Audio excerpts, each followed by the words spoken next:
Part 2 of the reading for the bird funeral will now commence. After everyone was inside, the land began to fall and fall.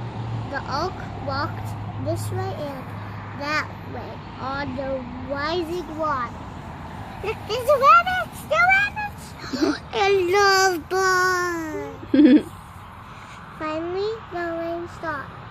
Water covered everything. Everyone inside the oak was safe. Noah and his family were very happy. What about the people died? Well, the people who weren't on the ark drowned. We don't mention that because that's kind of a downer part of the story. Go ahead. One day, Noah sent a dove to find land. It flew and flew, but never found any. So it came back 1 week later. Noah sent the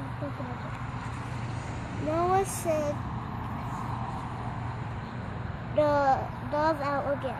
This time it brought him an answer. Noah's here. I must have found land. It's pretty, Mommy. It is.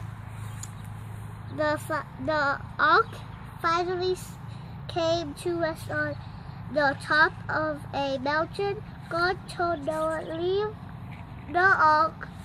Noah and his family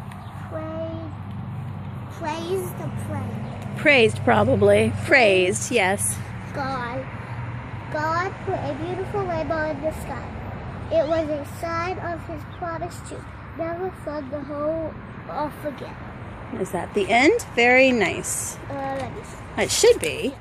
Okay. Can we read another Bible? Well, that's probably enough for the bird funeral. Bless you. Are there any words you'd like to say over Noah for tonight? I hope you enjoyed your life. I think I will enjoy it if I love you. Oh, bye. Can we do another thing for the bird? Well, yes, we're going to write the poem, right? Let's go in and work on that then. Quickly. Okay.